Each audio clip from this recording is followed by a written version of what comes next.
মসজিদে অ্যাপ্রোপ্রিয়েট নামাজ নাই, সব মসজিদে কথা বলছি না, ইল্লা মাশাআল্লাহ।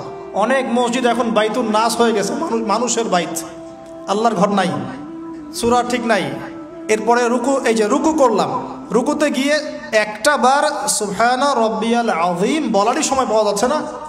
অন্তত 3 বার 5 বার 7 বার তো বলবে, বা 3 বার তো অ্যাটলিস্ট বলবে। এই যে উঠে সামি আল্লাহু লিমান হামিদা, হুলিমান হামিদা কি? হুলিমান হামিদা বলে কি কোনো শব্দ আছে? এটা নতুন শব্দ বানালাম আমি একটা। সামি আল্লাহ, আল্লাহ তার কথা শোনেন। লিমান হামিদা, যে তার কথা, যে আল্লাহর প্রশংসা করে। সামি আল্লাহ, আল্লাহ তার কথা শোনেন। লিমান হামিদাহু, যে তার প্রশংসা করে। একটা অর্থ আছে তো, সামি আল্লাহ হুলিমান হামিদা। তো হুলিমান হামিদা মানে কি? প্রতিটা জায়গায় সমস্যা, প্রতিটা জায়গায় সমস্যা। নামাজ, এখানে আমি একটা কথা বলতে ভিতরে চলে আসি। নামাজের আমাদের তাজকিয়া উঠে যাচ্ছে, আধ্যাত্মিকত্ব পাচ্ছেন না। আপনি নামাজ নিজে পড়ে নিজে ফিল হচ্ছেন আপনি নামাজ পড়েছেন। সেজদায় গেলেন, সেজদা মনে হচ্ছে ব্যায়াম, টাপাস টাপাস। মাঝখানে বসারও সময় নাই, মাঝখানে বসে যে একটু দোয়া পড়তে হয়, আল্লাহুম্মা গফিরলি ওয়ারহামনি, কত চমৎকার দোয়া। আল্লাহুম্মা গফিরলি, আল্লাহ আমাকে মাফ করে দাও। ওয়ারহামনি, আল্লাহ আমাকে রহম করো। ওয়াফিনি, আমাকে নিরাপত্তা দান করো। ওয়ারযুকনি, আমাকে রিজিক দান করো। এই তো দোয়া। নামাজের দোয়া বাদ দিয়ে নামাজের পরে লম্বা দোয়া, হ্যাঁ, নামাজের মূল দোয়াই নাই। আর আমাদের বাংলাদেশে কিছু গ্রাম আছে, ওখানে আবার দোয়া নিয়েছে মারামারি আর ক্যাচাল। এক একজন বিড়ি ফ্যাক্টরির মালিক, বিড়ি ফ্যাক্টরি, তামাক ফ্যাক্টরি, ওরা মসজিদে গন্ডগোল করে, দোয়া হাত তুলে করবে না করবে না, মানে বাদ দেন। আল্লাহ হেফাজত করুন আমাদেরকে, আল্লাহ আমাদেরকে পরিপূর্ণরূপে নামাজ পড়ার তৌফিক দান করুন। নামাজের প্রত্যেকটা বিষয় বুঝে বুঝে পড়লে এত মজা লাগে, এত স্বাদ লাগে, আপনি নামাজে ডুবে যাবেন।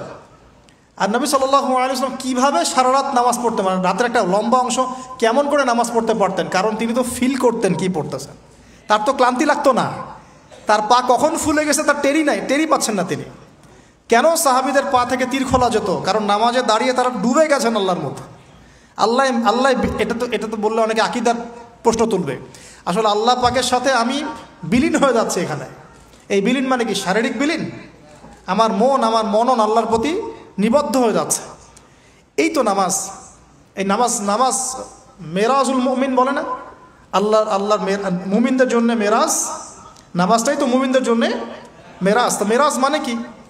সাক্ষাৎ, দেখা সাক্ষাৎ। তা আমাদের নামাজে তো আল্লাহর কোনো ফিলিংসই আসছে না।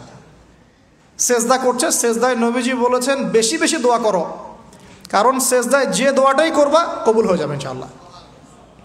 তো সেজদায় তাসবিহ পড়ারই টাইম পাচ্ছি না, দোয়া করব কখন? একটা দোয়া করতে গিয়ে দেখলাম ইমাম সাহেব তাশাহুদ শুরু করে দিয়েছে, আর আমি তাশাহুদ ধরতে গিয়ে দেখলাম তাশাহুদ শেষ করতে করতে সালাম শেষ, আমার দরুদ শরীফ বাকি আছে। তো ওই জন্য বিশ্বাস করেন আমি নামাজটা আবার দৌড়ায় পড়ে আসছি, মাগরিবের নামাজ। ছোট ভাইকে নিয়ে বললাম পাশে দাঁড়া, নামাজ হয় নাই। কেন হয় নাই? রুকু সেজদা করতে পারি নাই। নামাজ হবে কিভাবে? এক ওয়াক্ত নামাজ চলে গেল। এই এক ওয়াক্ত নামাজ কি আমার জীবন আবার ফিরে আসবে কিনা? আর আপনারাই বলেন তো, কিয়ামতের মাঠে সবচেয়ে প্রথম কোন আমলের হিসাব হবে? আমার এই বড় বড় কথা, দিন কায়েম, জিহাদ, এই সেই, হাবি জাবি, অনেক বড় বড় কথা, নামাজ ঠিক নাই, কি হবে? ফায়দা আছে কোনো?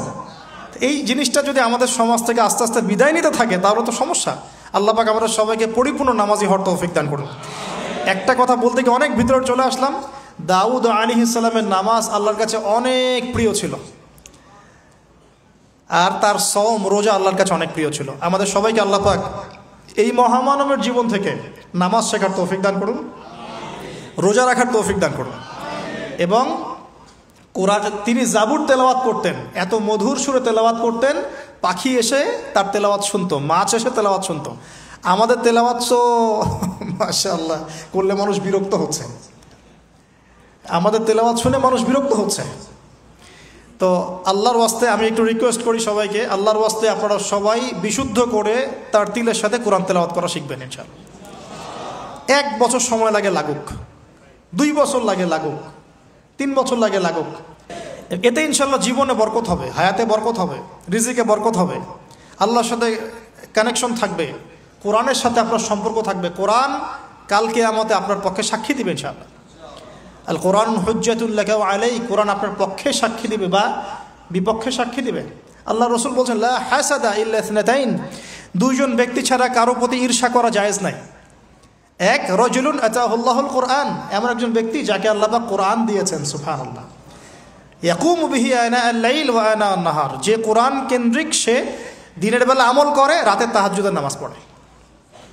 আরেকজন ব্যক্তি রাজুলুন আতাহুল্লাহু মালান, একজন ব্যক্তি যাকে আল্লাহ পাক সম্পদ দিয়েছেন, ইউনফিকু বিহি আনা আল-লাইল ওয়া আনা আন-নাহার, এই টাকা পয়সা মাল সম্পদ ইসলামের জন্য সে দিন রাত খরচ করে। এই দুই ব্যক্তি ছাড়া অন্য কারোর প্রতি ঈর্ষা করা যায় না। আর এগুলো হাদিস তো অনেক শুনেছেন, প্রত্যেক হরফে 10 নেকি করে পাবেন। কোরআন আপনার পক্ষে সাক্ষী দিবে। সূরা বাকারা, যে ঘরে তেলাওয়াত করা হয় সূরা বাকারা, শয়তান সেই ঘর থেকে দূর দূর করে পালিয়ে যাবে। সূরা আলী ইমরানের শেষের 10 আয়াত মুখস্থ করবেন, সূরা বাকারার শেষের 3টা আয়াত মুখস্থ করবেন, সূরা হাসরের শেষের 3-4টা আয়াত মুখস্থ করবেন, সূরা কাহাফের প্রথম 10টা আয়াত মুখস্থ করবেন, সূরা কাহাফের শেষের 10টা আয়াত মুখস্থ করবেন। এরকম অনেকগুলো সূরা আছে, সূরা ফালাক, নাস, ইখলাস, সূরা ফালাক, নাস, ইখলাস, কাফিরুন ইত্যাদি।